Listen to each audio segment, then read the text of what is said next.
super excited to be here with you today. I love the new album. Been a fan of your work for a hot minute. So let's jump right in. First things first, if you could describe Vedo in 3 words, what would you use? I would say 3 words. Okay, creative, passionate, and I just say loving. Loving, yeah. And that definitely resonates through your music. Because I know we're here today to talk about 1320, the new album. But before we get into that, I just wanted to talk a little bit about how this all came about. Can you tell me, like, when did you realize, like, I can sing, I'm gonna make a career out of this? This is what I was put on this earth to do. For me, it was a young age. I mean, I knew I wanted to be a singer when I was 12 years old. I knew I didn't have any. You know how little kids have plans. They want to be a fireman, a police officer, all that. There, nah. I had my mind made up at 12. I actually did my first performance at the age of 10, which was in church. And of course, 10-year-old singing sounds like a 10-year-old singing, but it felt so good. I felt really good being on stage and singing to people and bringing them joy and making them smile and things like that. So like literally even further back to 10, I knew I had in my mind already that I wanted to do.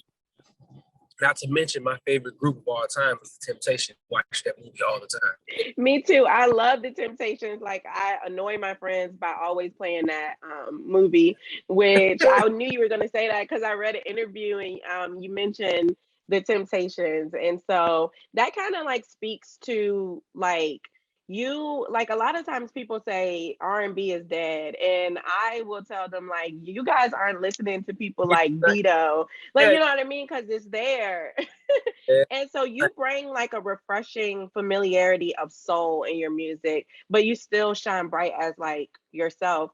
Who are some of the other artists who influence you? You got Chris Brown. You got as far as songwriting, Neo. You got Rico Love, who's really dope. You got a bunch of people that I'm inspired by.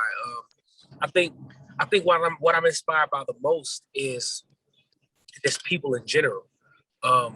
Just people come from all walks of life. People come from harsh backgrounds. People come from growing up with a silver spoon in their mouth. But everybody has a different story and they tell it. And that's how I get my inspiration. A lot of my inspiration is from just sitting with people and talking to them. So I'm really glad we can now go hit a bar and sit at the bar and meet new people and have conversations, because that sparks inspiration in the next thing that I want to do as far as music. That's what I always tell people, like talking to people and like hearing their story. That's my favorite part about writing and like bringing it to life with words. That kind of segues into my next question, because you're not only an artist, but you have a sick pen game, which speaks for itself because you've written songs for, like you mentioned, Chris Brown, Usher, August Alsina, and more. Can you tell me a little bit about what you like about being behind the scenes as a songwriter versus being the artist? One of the besides the money, the other thing that I like about being behind the scenes is you're able to tell your story, but it's almost like having someone read it. You know what I'm saying? You write a book and somebody's reading what you wrote to someone. So that's how I look at songwriting. I have a story that I want to tell, but hey, I may be able to tell it well, but Usher may be able to tell it better. Let me give it to Usher, or let me give it to this person or that person.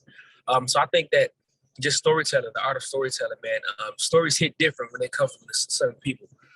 Yeah, and so when you write certain songs, like, do you write with an artist in mind, or do you like after the fact go like, oh, I know who's perfect for this?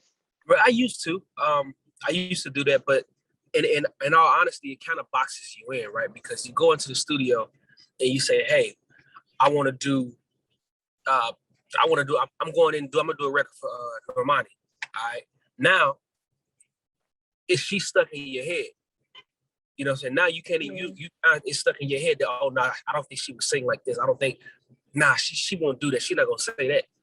When in actuality, you should go with only one goal in mind, and that's to make a great record, no matter who it's for. It could be for her, it could be for Normani, it could be for Ari Lennox, whoever. It's because a great record will always find a home. I used to do that. I used to go in and say, y'all got to sound like Trey Songz. I'm going to, trying to do all that on the radio, on the record. and it come out trash. But when I transitioned and I started thinking like, hey, look, let me just stop going in here and psyching myself out and just make a good song. And that's kind of what Other Niggas was. Like I just went in there and made a good song. And Chris Brown heard it and cut it in 2 days. And you mentioned something like just like as you evolve as an artist, right? Because one thing I love about you is your consistency. Like we can always expect fire from Vedo. Yeah. Like we can always expect it. Like as fans, like I know like we could be real pushy, but like you never have us waiting. And then you make, but at the same time, you still make quality music that if it did take a minute, we could still bump what's already out. So I know 1320 is your latest project. Can you tell me the inspiration behind this? The inspiration behind the actual album, I would say, is just like just love and passion. It's just like, you know, real R&B. That's the inspiration behind the actual album. But the title is 2013, which is the 13, and then 2020, which is the 20. In 2013, I lost my mom to lung cancer. That was kind of like a really low place for me.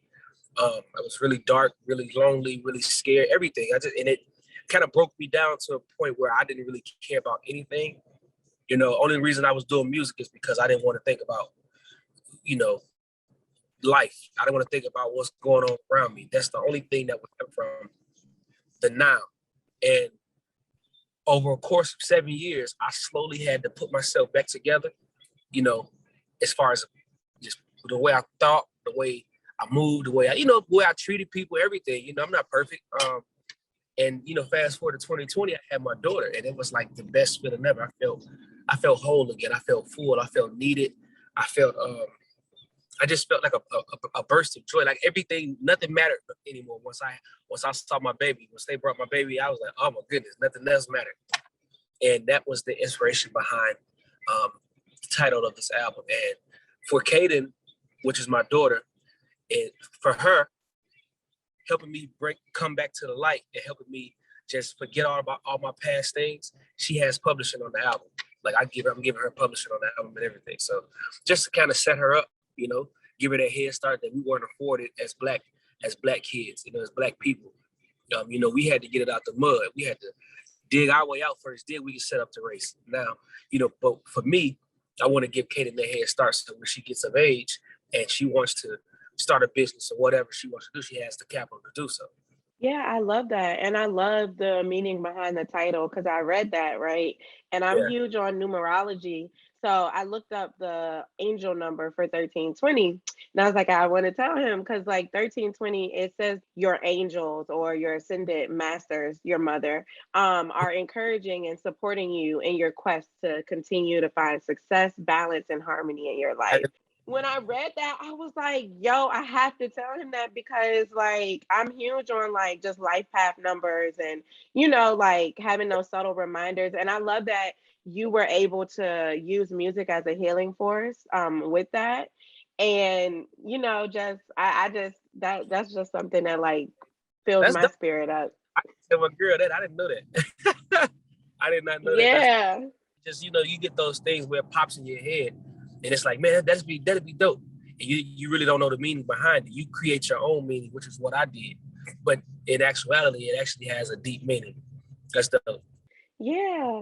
And so lastly, I want to know like what's next for Vedo? Like I know you mentioned you want to get into acting or I know we're going to have more music, but do you have any dream collaborations or anything you want to go ahead and manifest right here? I would love to collab with every R&B artist that's doing it right now. Like Giveon, you got Giveon, her, Summer Walker. You got all these dope people, man. Like, would love to collab with them. But I would say my dream collab would be Stevie Wonder.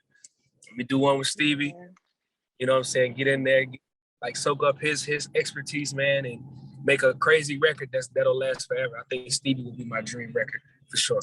And you know, to come, man, some acting is definitely in the works. I'm getting into some property, opening up some lounges and some restaurants and stuff like that too. So I'm just trying to spread my money around, you know. It's like, you know, you never want to keep all your eggs in one basket. Yeah, for sure. And I love that. And I'm going to go ahead and say, like, you have that soul and that gift to do that collab with Stevie Wonder. And I love that you mentioned that you want to work with more R&B artists because on 1320 alone, you're working with so many like Ari Lennox, Lloyd, Jacquees, like Right. Eric Bellinger. I was just like, yo, this is I, what, like, I was like, if it was an album that said R&B isn't that, it's yeah, 1320.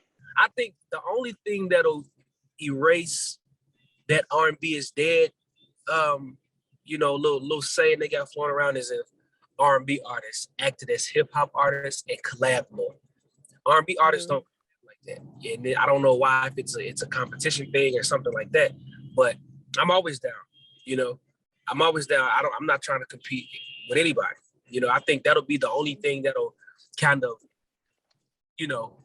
kill that whole little saying. Like R&B is dead. R&B ain't dead. You don't hear all these dope R&B album collabs and these joint albums that these artists are doing to get like that'll really push us to the forefront. Like, think about it. You have somebody like, I'm just using them again, Usher and Chris Brown do a whole album together, or me and Giveon do a whole album together. Can you understand the impact that'll have on R&B with my fans and their fans, and just like the anticipation of it? I think that's the only thing. And honestly, R&B is the only genre where our R&B artists older R&B artists don't, take the younger R&B artists and show them the ropes. You got very few that does that, but other ones kind of keep all the knowledge to themselves, which is cool. But that's why R&B is the way it is. You want to beef with the R&B, you want to beef with the young kid instead of get in and get your sauce back. You feel what I'm saying? You got to pass the torch, man. And I think that once we get out of once we get out of that headspace of, oh nah, I worked hard for this, they're gonna have to work just as hard as me, I ain't giving them nothing. Once we get out of that headspace, I think we'll grow as a genre even more. It's definitely the superior genre, because most people don't understand that everything else stems from soul and R&B music. Like, it's so much history there. So I love the work that you're doing. Like, keep doing what you're doing. I'm here in Atlanta, so anytime I can support as a journalist with your new endeavors and things, just let me know. Thank you so much, love. I appreciate you. It was good talking to you. You're so welcome. Have a good one. Love.